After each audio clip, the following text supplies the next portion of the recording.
மே மாசத்தோட டேட்டாவை நான் எடுத்தேன். Previous month latest.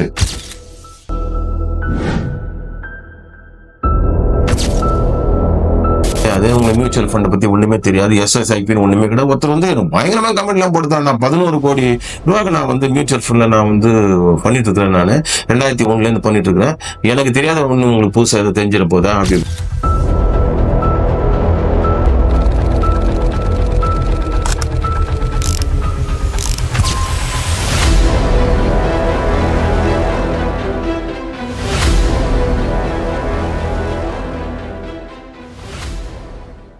எஸ்எஸ்ஐபி நல்லதா எஸ்ஐபி நல்லதா அப்படின்னு ஏற்கனவே ஒரு வீடியோ ரிலீஸ் பண்றோம். அது நிறைய பேர் கமெண்ட் போட்டிருந்தாங்க, எஸ்எஸ்ஐபி வந்து ஒண்ணுமே கிடையாது, அந்த மாதிரிலாம் வந்துட்டு அதெல்லாம் உடான்ஸ், அதெல்லாம் நீங்களா ஏதாவது சொல்லிட்டு இருக்கீங்க தவிர எஸ்எஸ்ஐபி எல்லாம் ஒர்க் அவுட் ஆகாது சார். எஸ்ஐபி ஸ்டாண்டர்டா கரெக்டா போயிட்டு இருக்கு, டிசிப்ளின் இன்வெஸ்டிங் கரெக்டா கொடுத்து அது பாட்டுக்கு வாங்கிட்டு நம்ம எதுவும் மானிட்டர் பண்ண வேண்டிய அவசியம் கிடையாது அப்படி இப்படின்னு சொன்னோம். சார் மானிட்டர் பண்ண வேண்டிய அவசியம் கிடையாது, அதுக்கு இதெல்லாம் அதெல்லாம் ஒரு பக்கம் இருக்குது சார். நமக்கு லாபமா இல்லையா, அதுதான் முக்கியம். எது லாபம், அதுதான் நமக்கு பணம் போடுறோம் இல்லையா. 10 ரூபா வந்துட்டு வர மாதிரி ஒரு சூழல் இருந்ததுன்னா அதுதான் நல்லது. இல்ல சார் கரெக்டான வரும் சார், இது பாட்டு வரும், நீங்க மானிட்டர் பண்ண வேண்டிய அவசியமே கிடையாது, அது பாட்டு வாங்க, உங்க அக்கௌண்ட்ல கரெக்டா உங்க யூனிட்ஸ் எல்லாம் வந்துட்டே இருக்குன்னா அதுவும் நமக்கு முக்கியம். நமக்கு தேவையெல்லாம் வந்துட்டு மியூச்சுவல் ஃபண்ட்ல எதுக்கு இன்வெஸ்ட் பண்றோம், பணம் நம்ம பண்ணணும், 10 ரூபா எக்ஸ்ட்ரா பண்ணக்கூடிய ஒரு சூழல் அதை நம்ம யூஸ் பண்ணணும் இல்லைங்களா. அதுல கமெண்ட்ஸ்ல வந்து நிறைய பேர் வந்து இல்ல இது சரியாது, உங்க மியூச்சுவல் ஃபண்ட் பத்தி ஒண்ணுமே தெரியாது, எஸ்எஸ்ஐபின்னு ஒண்ணுமே கிடையாது. ஒருத்தர் வந்து பயங்கரமா கமெண்ட் எல்லாம் போட்டுதான், நான் 11 கோடி ரூபாய்க்கு நான் வந்து மியூச்சுவல் ஃபண்ட்ல நான் வந்து பண்ணிட்டு இருக்கிறேன். நான் 2001ல இருந்து பண்ணிட்டு இருக்கிறேன். எனக்கு தெரியாத ஒண்ணு உங்களுக்கு புதுசா எதை தெரிஞ்சிட போதா அப்படி இப்படிலாம் நான் சொன்னேன். நான் முதல்ல கொஞ்சம் எக்ஸ்பிளைன் எல்லாம் பண்ணேன், இப்படி சார் இப்படி சொன்னேன். இல்ல சார் நீங்க சும்மா பேசாதீங்க அப்படின்னு ஒரு லெவலுக்கு மேல கொஞ்சம் நெகட்டிவ் கமெண்ட் எல்லாம் கொடுத்து அப்புறம் நான் சொல்லிட்டேன். அதுக்கப்புறம் ஆர்குமெண்ட் நான் நிறுத்திட்டேன். ஏன்னா நம்ம வந்து வாதத்துக்கு நம்ம என்னைக்கு வேணும் ஆர்கியூ பண்ணலாம், பட் விதன்னா வாதத்துக்கு நம்ம ஆர்கியூ பண்ணலாம் சொல்லி நிறுத்திட்டேன். பட் மனசுக்குள்ள நினைச்சேன், எஸ்எஸ்ஐபி வந்து ஸ்மார்ட் இன்வெஸ்ட்மெண்ட் தானே, அதை நான் ப்ரூவ் பண்றேன் வித் டேட்டா. நிறைய பேர் கேட்டாங்க, சார் உங்ககிட்ட டேட்டாவே கிடையாது, நீங்க பழைய மாசம் சும்மா வந்து அந்த கேண்டில் வந்து பழைய மாசம் எடுத்துட்டு காமிக்கிறீங்க, அது இந்த மாசத்துக்கு எப்படி ரிலேட் ஆகும். அதே மாதிரி 1-1:30 மணிக்கெல்லாம் பாக்குறீங்க, 1:30 மணிக்கு மார்க்கெட் கிராஷ் ஆகும், யாருக்கு சார் தெரியும்? மார்க்கெட் கிராஷ் ஆகுது நான் எங்க சார் சொன்னேன்? நானு மார்க்கெட் டவுன், அவ்வளவுதான், முடிஞ்சு போச்சு, வாங்குங்க. கரெக்டா? ரைட். இப்ப நான் என்ன பண்ணேன், மே மாசம், இப்ப ஜூன் மாசம் இல்லையா, மே மாசத்தோட டேட்டாவை நான் எடுத்தேன். ப்ரீவியஸ் மந்த் லேட்டஸ்ட் நிப்பான் மியூச்சுவல் ஃபண்ட், ஸ்ட்ராங்கான மியூச்சுவல் ஃபண்ட், ரொம்ப ஃபேமஸான, ஃபெமிலியர், எல்லாருக்கும் தெரியாதவங்க யாருமே கிடையாது. அது அந்த மியூச்சுவல் ஃபண்ட் லார்ஜ் கேப் எடுத்தேன். ஏன்னா large cap generally it will reflect movement of Nifty, அதனால எடுத்தேன் சார். ரேண்டமா எடுத்தேன் சார், எந்த விதமான பயாஸ் இல்லாம எடுத்தேன். எடுத்துட்டு அந்த டேட்டாவை எடுத்து பார்த்தேன். நான் என்ன பண்ண போறேன், உங்களுக்கு அந்த டேட்டா அப்படியே எக்ஸல் ஷீட்ல நான் காமிக்கிறேன். அந்த எக்ஸல் ஷீட்ல பார்த்தா உங்களுக்கு ஸ்டன் ஆயிடும். என்ன தெரியல, கடைசியில வந்துட்டு எல்லாத்தையும் அக்யூமுலேட் ஆகி 10-15 வருஷம் நீங்க இன்வெஸ்ட் பண்ணா, நான் பழைய வீடியோல சொன்ன மாதிரி லட்சக்கணக்கில் உங்களுக்கு லாபம் வரும் சார், மாற்றுக்கிறதே கிடையாது. அந்த டேட்டாவோட நான் ப்ரூவ் பண்ணிருக்கேன். ஓகேங்களா? 1-2 வருஷம் கிடையாது, நான் சில வருஷம் நீங்க இன்வெஸ்ட் பண்ணும். பட் ஒவ்வொரு வருஷத்திலையும் இல்ல ஒவ்வொரு மாசத்திலையும் உங்களுக்கு பல யூனிட்ஸ் வந்து கொண்டே இருக்கும் எக்ஸ்ட்ரா. அப்ப ஒரே கேள்வி எல்லாருக்கும், சார் இதே மாசம் இதே மாதிரி எல்லா மாசம் வரும் என்ன சார் நிச்சயம்? கண்டிப்பா வரும். அதுதான் சார் மார்க்கெட்டு. இப்படியே மார்க்கெட் மேல போகுமா? கிடையாது, எப்பயும் மார்க்கெட் இப்படிதான் இருக்கும். மேல போகுதா, இப்படி போகும். அப்ப அதுக்கு தகுந்த மாதிரி வாங்குங்க. என்னைக்கு மார்க்கெட் டவுன் ஆகுதோ அன்னைக்கு வாங்குங்க சார். டெஃபினட்டா உங்களுக்கு அதனுடைய பெனிஃபிட் உங்களுக்கு கண்டிப்பா வரும். இப்ப நான் வந்து எக்ஸல் ஷீட்டை நான் உங்களுக்கு காமிக்கிறேன். இந்த எக்ஸல் ஷீட்டை பார்த்தீங்கன்னா உங்களுக்கு கண்டிப்பா தெளிவாக புரியும். ஓகேங்களா? இதுல ஏதாவது உங்களுக்கு டவுட் இருந்ததுன்னா நீங்க தாராளமா கமெண்ட்ஸ்ல போடலாம். நான் உங்களுக்கு சொன்னேன் இல்லையா, அந்த டேட்டா வந்து இப்ப இந்த எக்ஸல் ஷீட்ல பாருங்க, நான் கிளியரா மென்ஷன் பண்ணிருக்கேன். நிப்பான் லார்ஜ் கேப் ஃபண்ட் இருக்குங்களா, இதுல பாருங்க நான் எடுத்தது வந்து மே மாசம் 2025. இதெல்லாம் பாருங்க முன்னாடியே கிளீனா இருக்கு. இந்த ப்ளூ கலர் அப்படிங்கிறது வந்துட்டு எஸ்ஐபி, புரியுதுங்களா? இந்த எஸ்ஐபில நம்ம வந்து இம்ப்ளிமெண்ட் பண்ணா, மேண்டேட் கொடுத்தா என்ன நடக்குமோ அப்படிங்கிறது ப்ளூ கலர்ல கொடுத்துருக்கேன். எஸ்எஸ்ஐபி அதை வந்து ரெட் கலர்ல நான் கொடுத்துருக்கேன் சார். தெளிவா இருக்கு, பாத்துக்கோங்க. இது மே மாசம் 2025. இப்ப வந்து நம்ம ஜூன் மாசம் 2025ல இருக்கோம். போன மாசம் லேட்டஸ்ட் டேட்டா லார்ஜ் கேப் ஏன் எடுத்திருக்கேன் அப்படின்னா வந்து ஜெனரலா இட் வில் ரிஃப்ளெக்ட் நிஃப்டி. ஒன்னு. ரெண்டாவது, நிப்பான் இஸ் ரினோன்டு மியூச்சுவல் ஃபண்ட், இது எல்லாருக்கும் தெரியும். அதனால வந்து அதை நான் எடுத்துட்டேன். இப்போ நான் வந்து வீடியோல தெளிவா சொன்னேன்னா இல்லையா, என்ன மேண்டேட் சொன்னேன், 5 அதாவது 5th 10th 15th 20th 25th. அதை நான் அன்னைக்கே சொல்லிட்டேன் இல்லையா நானு. அதையே இன்னைக்கு நம்ம ஃபாலோ பண்ணணும். அப்படி பாத்தீங்கன்னா எஸ்ஐபி மேண்டேட் நம்ம பண்ணோம் 5th May அன்னைக்கு வாங்கும். எவ்வளோ 86 rupeesக்கு வாங்கும். அதாவது 57 யூனிட்ஸ். அதுக்கப்புறம் 10-11 2 நாள் சாட்டர்டே சண்டே லீவ். அதனால நான் 12th அன்னைக்கு வாங்கும். 12th அன்னைக்கு வாங்கும்போது என்ன ஆகுது, 916 பாயிண்ட்ஸ் நிஃப்டி அப். பார்த்துக்கோங்க, 916 பாயிண்ட் நிஃப்டி அப் இருக்கிற அன்னைக்கு எஸ்ஐபி வாங்குது. எவ்வளவு பெரிய மைனஸ் பாயிண்ட் பார்த்துக்கோங்க. பாருங்க, வெறும் 56 யூனிட் மட்டும்தான் அன்னைக்கு கிடைக்குது. ஓகேங்களா? அதுக்கப்புறம் பாருங்க 15th May அன்னைக்கு நம்ம மேண்டேட் கொடுத்துருக்கோம். அதனால வந்து 395 பாயிண்ட் பிளஸ் அன்னைக்கு 5000 rupees தான், திருப்பி 56 யூனிட் தான் கிடைக்குது. அதுக்கப்புறம் பாத்தீங்கன்னா 20 May அன்னைக்கு 261 மைனஸ் நெகட்டிவ்ல இருக்கு. அன்னைக்கு 5000 ரூபாய்க்கு நம்ம வாங்குறோம். Perfectly fine. அன்னைக்கு வந்து நல்ல ஒரு டெசிஷன். அதுக்கப்புறம் பாத்தீங்கன்னா 20 May போயிட்டு, சாரி 26 May 20ஆம் தேதி முடிஞ்சு போச்சு. அதுக்கப்புறம் 25ஆம் தேதிக்கு வந்து 25ஆம் தேதி லீவ். அதனால 26ஆம் தேதி அகைன் பாருங்க 148 பாயிண்ட் பிளஸ். அன்னைக்கு 5000 ரூபாய் கொடுத்து நம்ம வாங்குறோம். வெறும் 55 யூனிட் மட்டும்தான் வருது. முடிஞ்சு போச்சா?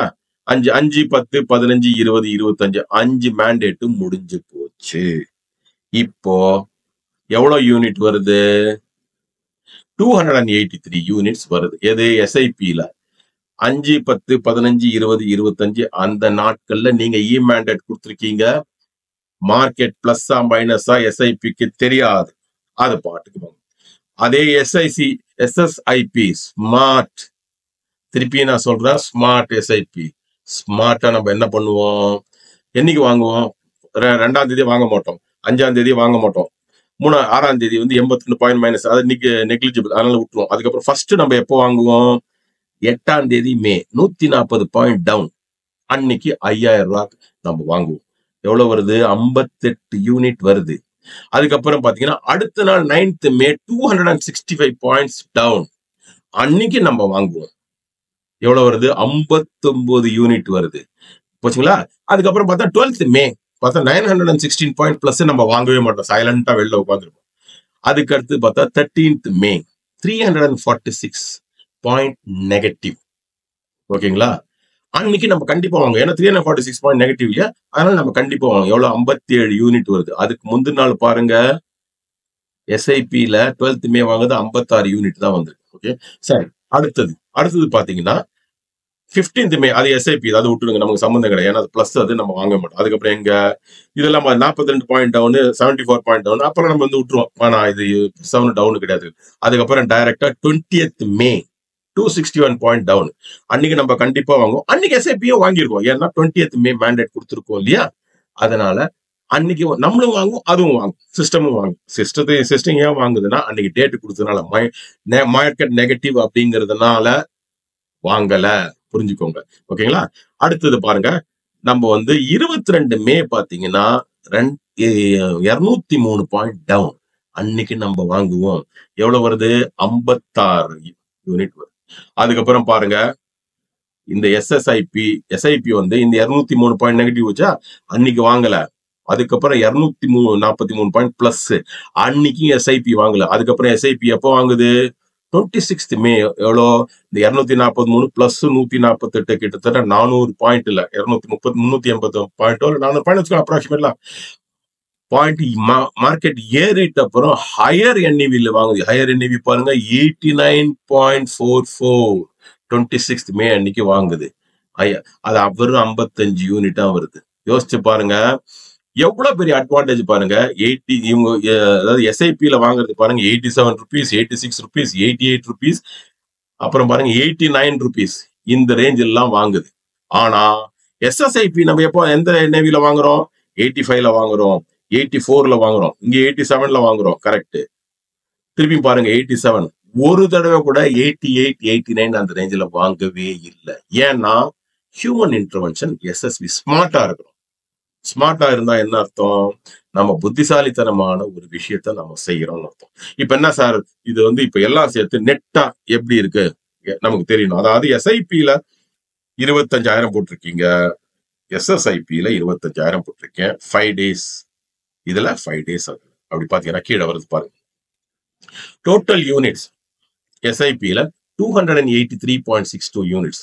அதே எஸ்எஸ்ஐபியில 288.7 யூனிட்ஸ். அப்போ 5 யூனிட் லட்டு மாதிரி நமக்கு வந்திருக்கு. 5 யூனிட். இன்னைக்கு ரேட் வந்து 80, ஆவரேஜா போட்டேன் வச்சுக்கோங்க, 88 ரூபா நான் போட்டா கிட்டத்தட்ட 450 ரூபா நமக்கு எக்ஸ்ட்ரா கிடைச்சிருக்கு. இது இன்னைக்கு 88 ரூபா சார். நம்ம 10-15 வருஷம் அந்த ரேஞ்சில் எல்லாம் போடுறோம் வச்சுக்கோங்க. 10 வருஷம் போட்டு இந்த 88 ரூபான்னு இன்னைக்கு இருக்கு இல்லையா, இது வந்து நாளைக்கு 200 ரூபா, 300 ரூபா, 400 ரூபா, 500 எல்லாம் போச்சு என்ன ரேஞ்ச் ஆகும் யோசிச்சு பாருங்க. நான் அது சும்மா 500 ரூபா அப்படின்னு போடுறேன். போட்டீங்களா? பாத்தீங்களா? 2500 ரூபா ஒரு மாசமும் லாபம். 2500 ரூபா ஒரு மாசம் லாபம் அப்படின்னா ஒரு வருஷத்துக்கு இன்ட்டு 12 போட்டா கிட்டத்தட்ட 30,000 ரூபாய். இன்ட்டு 10 வருஷம் இல்ல 15 வருஷம் போட்டுக்கோ, லட்சக்கணக்கில் போய் நிக்குமா இல்லையா? நல்லா யோசிச்சு பாருங்க. சாதாரண விஷயமே இல்லை. இது பக்கா டேட்டா உங்க முன்னாடி இருக்குது. எந்த விதமான இதுவும் கிடையாது. அதாவது 5, 10, 15, 20, 25 எஸ்ஐபி இன்வெஸ்ட் பண்ணும். மார்க்கெட் என்ன ஆனாலும் ஆகாட்டு. ஆனா எஸ்எஸ்ஐபியில வந்துட்டு மார்க்கெட் டவுன் ஆகணும் மட்டும்தான் இன்வெஸ்ட் பண்ணுவோம் அப்படின்னா பாருங்க, எந்தெந்த டேட்ல நம்ம இன்வெஸ்ட் பண்ணிருக்கோம் பாருங்க. 140 பாயிண்ட் டவுன் இன்வெஸ்ட் பண்ணிருக்கோம், 265 பாயிண்ட் டவுன் இன்வெஸ்ட் பண்ணிருக்கோம், 345 பாயிண்ட் டவுன் இன்வெஸ்ட் பண்ணிருக்கோம், 261 பாயிண்ட்ஸ் டவுன் இன்வெஸ்ட் பண்ணிருக்கோம், 203 பாயிண்ட்ஸ் டவுன். அதுக்கப்புறம் பாத்தீங்கன்னா வச்சுக்கலாம், இங்க ஒரு 174 பாயிண்ட்ஸ் டவுன் இருக்கு. அதை நான் கன்சிடர் பண்ணல, ஏன்னா நம்ம ஆல்ரெடி 5 தடவை இன்வெஸ்ட் பண்ணிட்டோம். பட் உங்களுக்கு உண்மையா அந்த நேரத்துல பணம் இருந்ததுன்னா இந்த 174 பாயிண்ட்ஸ்ல நீங்க இன்வெஸ்ட் பண்ணீங்கன்னா நல்லதுதான்.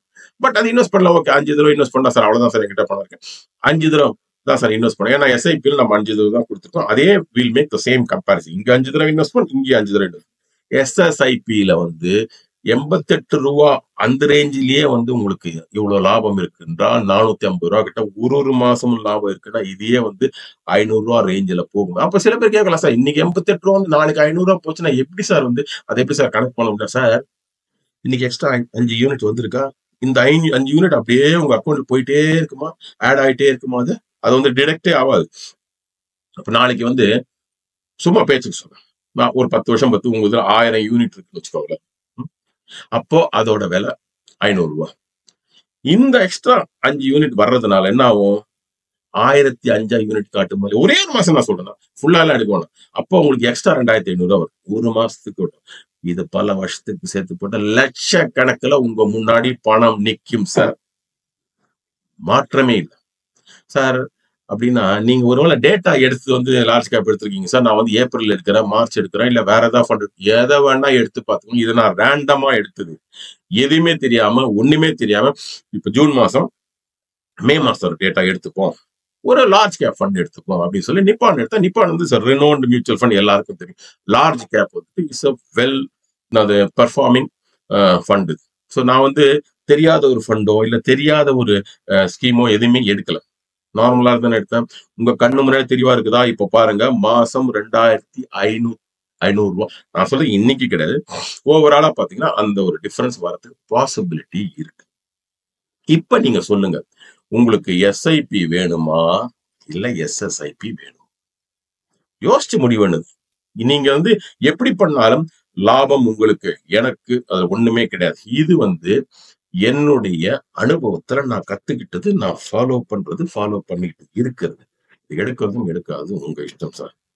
பட் இல்ல சார் இதுல வேற ஏதாவது இருக்கு அப்படின்னா, நீங்க ஏதாவது கிளாரிபிகேஷன் வேணும் அப்படின்னு உங்களுக்கு தோணுச்சுன்னா தாராளமா என்கிட்ட கமெண்ட்ஸ்ல கால் பண்ணலாம். கண்டிப்பா நான் கிளாரிஃபை பண்ணேன். ஓகேங்களா? இதுக்கு மேல உங்களுக்கு இந்த இதுலயே இந்த டேட்டாலேயே உங்களுக்கு இல்ல சார் நான் எடுத்ததுல இதுல சார் இப்படி இருக்கு சார் அப்படி இருக்கு அப்படின்னு உங்களுக்கு தோணுச்சுன்னா அதையும் நீங்க வந்துட்டு தாராளமா கமெண்ட்ஸ்ல போடலாம். I will definitely clarify. உங்களை கிளாரிஃபை பண்ண வேண்டிய கடமை என். ஓகேங்களா? நான் எஸ்கேப்பே ஆக மாட்டேன், கண்டிப்பா உங்களுக்கு கிளியர் பண்றேன்.